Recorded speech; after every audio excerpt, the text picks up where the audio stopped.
Mm, la edad moderna. ¿Habrán sido tan modernos? Mm, vamos a ver.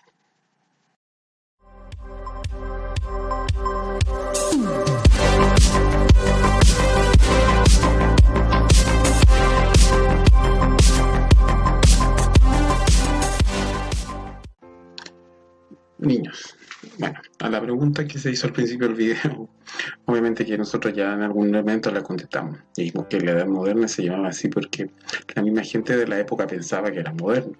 ¿Ya? No, no era precisamente como nosotros entendemos quizás la modernidad, como una cosa que está llena de tecnología y comunicación, etcétera, sino que pensaban principalmente que eran modernos porque se vestían superior a lo que era la Edad Media, que la Edad Media obviamente fue una edad oscura, como ustedes la conocen.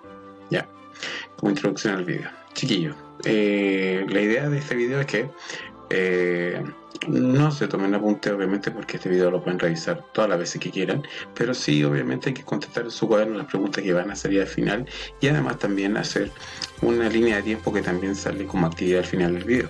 ¿Ya?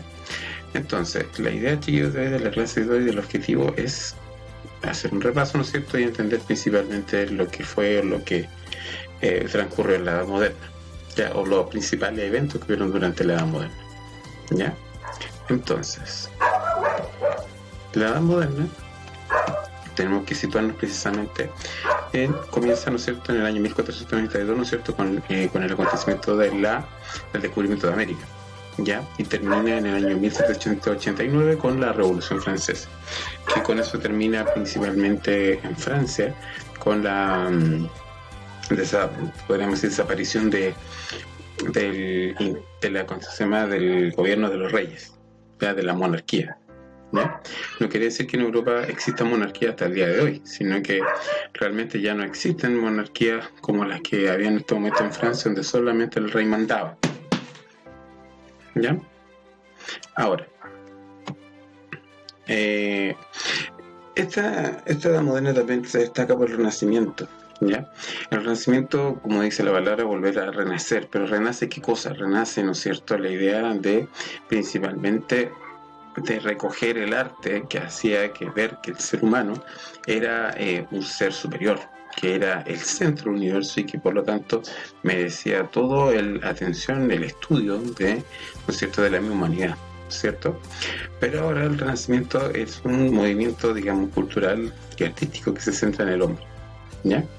Principalmente esto. Este renacimiento se da en algunas ciudades muy importantes de Europa, como lo es Florencia, Milán, Venecia y Roma. Quiere decir que, o sea, ¿por qué se dio esto en estos lugares? Principalmente porque los sabios que existían en Europa, ¿no es cierto?, después de la caída de Constantinopla, se refugiaron en estas ciudades que hasta en este momento son italianas. Y al refugiarse ahí, se refugiaron también con los grandes mecenas, o sea, los tipos que tenían mucha plata, que lo auspiciaban para que ellos pudieran seguir haciendo su obra filosófica, su obra artística, su escultura, etcétera, etcétera, etcétera. ¿Ya? Ahora, en resumidas cuentas, el aspecto más visible del Renacimiento y del humanismo, ¿no es cierto?, del arte, ¿ya? Y su influencia en la ciencia, la literatura y el pensamiento. Y el propósito del renacentista, ¿no es cierto?, era principalmente recuperar el legado cultural que se había perdido de Grecia y Roma, ¿ya? Ahora, en el contexto del Renacimiento, ¿no es cierto?, también nosotros tenemos los descubrimientos. En esta época moderna, ¿no es cierto?, ocurren los viajes de exploración, Cristóbal Colón, el viaje de los portugueses que se van a Europa, ¿no es cierto?, a explorar distintos lugares, ¿no es cierto?, y con la idea, ¿no es cierto?, de ampliar el mundo conocido, de dejar un poquito atrás lo que era, digamos, el hombre de la Edad Media, el cual él pensaba que solamente debería haber vivido en esa aldea, ¿no es cierto?, y que se vivió 1000 años, ¿no es cierto?, con ese encerrado, pero ahora no, que el hombre ahora podía salir, explorar, podía salir ¿no es cierto?, encontrar nuevos rumbos, pero sobre todo dejar fama, ¿no es cierto?, de sí, en el sentido de que él podía quedar en la historia, ¿no es cierto?, como que él había descubierto algo. ¿Ya? Ese afán de fama en la Edad Media era considerado un pecado. Ahora no, ahora en la Edad Moderna, como son más modernos, no se considera así.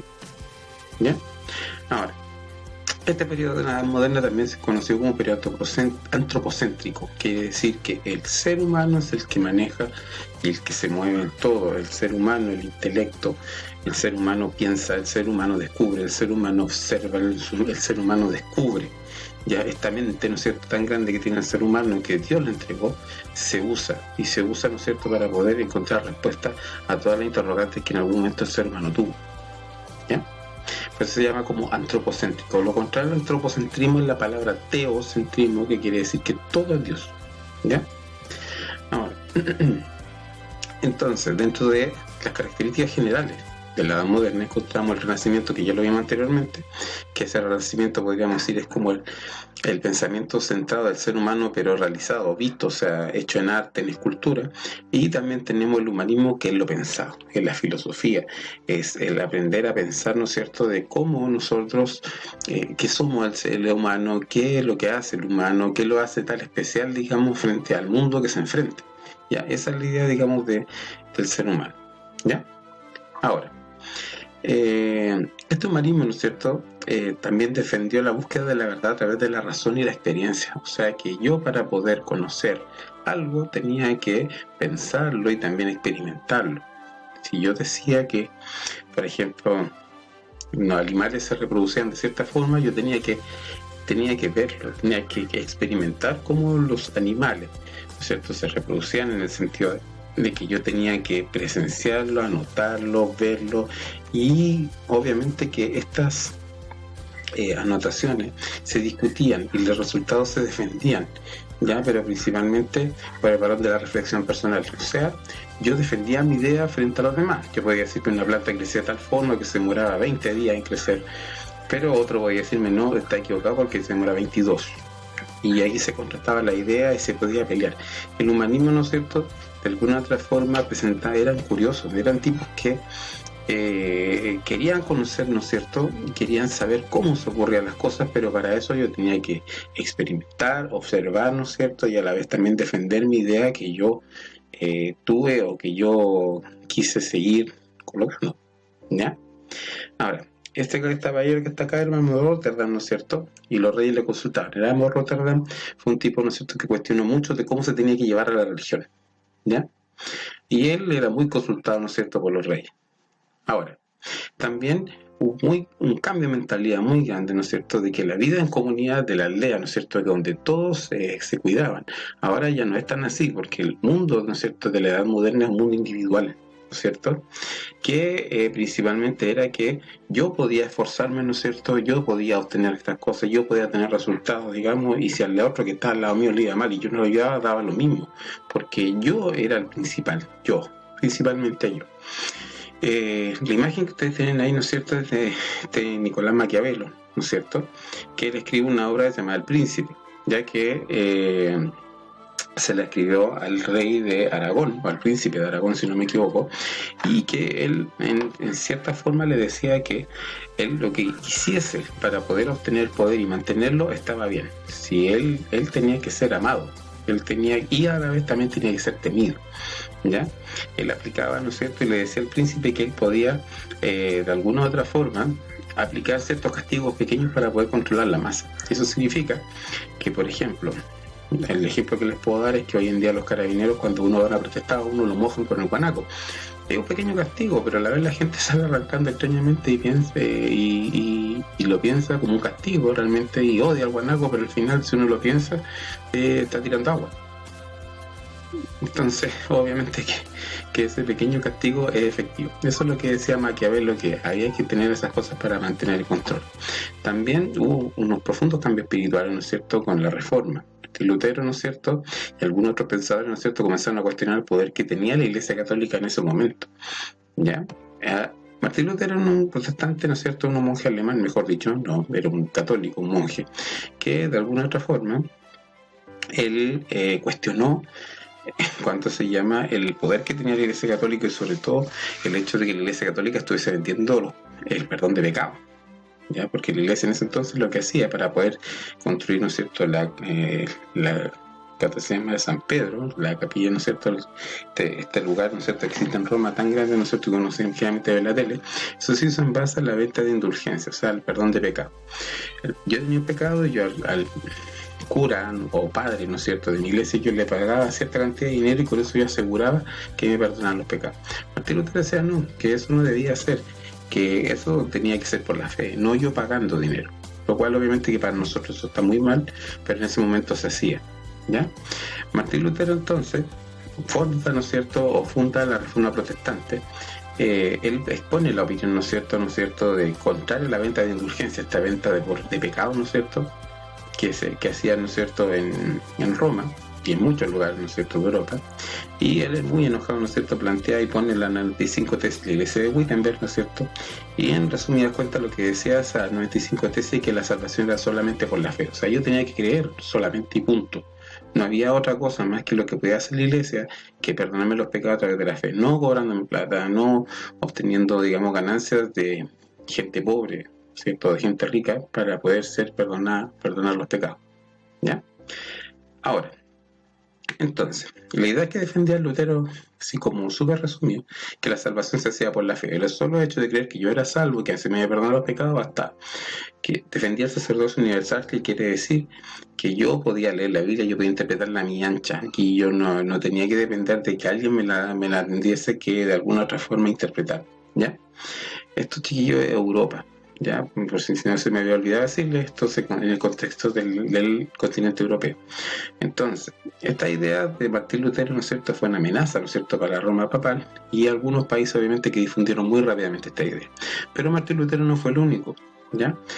Juan Calvino, ¿no es cierto?, desde Francia y Suiza, ¿no es cierto?, defendió la idea de la predestinación, ¿no es cierto?, al igual que Martín Lutero, que le hablaba de la salvación por fe, y Enrique VIII, ¿no es cierto?, aplica el anglicanismo, que ya nosotros lo vimos en clase, que este caballero, por que el Papa no le permitió separarse de su esposa, actualmente que era hija de los reyes católicos, él se separa de la iglesia y crea su propia iglesia, que es la iglesia anglicana, y él se denomina Papa de la iglesia anglicana y a la vez también rey de Inglaterra, así que por lo tanto él tenía el poder religioso y él podía hacer lo que quiera. Este tipo se casó 6 veces y se separó 6 veces. Imagínense, ¿ya? Ahora, dentro de esto obviamente que provocó en la iglesia, ¿no es cierto?, un quiebre, ¿no es cierto?, muy grande, que provocó, ¿no es cierto?, un movimiento dentro de la misma iglesia que se llamó la Contrarreforma, ¿ya? Y el Concilio de Trento, que fue el principal concilio, que fue una reunión, ¿no es cierto?, y una verdadera batallas campales tratando de ponerse de acuerdo, ¿no es cierto?, en la idea, al final terminó, ¿no es cierto?, ponerse de acuerdo en qué. Como decía Martín Lutero decía que las obras no eran necesarias para salvarse. En este caso, la Iglesia Católica decía que sí, que la Iglesia, las buenas obras sí eran necesarias para poder salvarse e irse al cielo. Que habían 7 sacramentos, que se rendía el culto a la Virgen, lo que no hacía Martín Lutero, y que el Papa es infalible. Esto quiere decir que el Papa es perfecto, ya como hijo, ¿no es cierto?, de Dios y sucesor de Pedro, sucesor de Jesucristo en la tierra, el Papa era perfecto. ¿Ya? Dentro de las cosas que se tomaron estas restricciones, ¿no es cierto?, en estas cosas que se hicieron, que se llamaba la famosa este famoso Concilio de Trento, se formó la Compañía de Jesús, que la Compañía de Jesús era un cuerpo, digamos, de sacerdotes que obedecían ciegamente a lo que se le dictaba al Papa y se encargaron mucho también de la educación. Hasta el día de hoy los mejores colegios, aquí mismo, chiquillos, en Chile, que son colegios, digamos, católicos, que son pertenecientes a la Compañía de Jesús, son los mejores colegios que hay hasta el día de hoy. Y obviamente que de alguna otra forma, al hacerse cargo de la educación, ellos también lo que hacían era de criar a los hijos de los poderosos, cosa que los poderosos, cuando fuesen más grandes y tomasen su lugar, les acordaban, ¿no es cierto?, que lo educaron los católicos. De alguna otra forma eso fue un punto muy efectivo. Niños, ahora después de todo lo que hablamos, viene la parte más entretenida, que es principalmente hacer este cuestionario, que lo pueden contestar perfectamente, ¿no es cierto?, en su cuaderno, con las diapositivas que nosotros vimos anteriormente. Yo me hice un lado para poder que puedan ver bien las diapositivas, y al último, ¿no es cierto?, lo que voy a pedir es que hagan un una línea de tiempo de la edad moderna con los principales hechos, ¿ya? Una línea de tiempo bastante simple, pueden buscarla por internet, ¿no es cierto? Ustedes tienen, digamos, cómo hacerlo, ¿ya? Si no lo tuviesen, obviamente no lo hagan, pero con el hecho de ver el video me interesa que, ¿no es cierto?, que ustedes contesten estas 8 preguntas, Bueno, les dejo un abrazo, nos vemos muy pronto, cuídense y estamos al habla. Hagan las tareas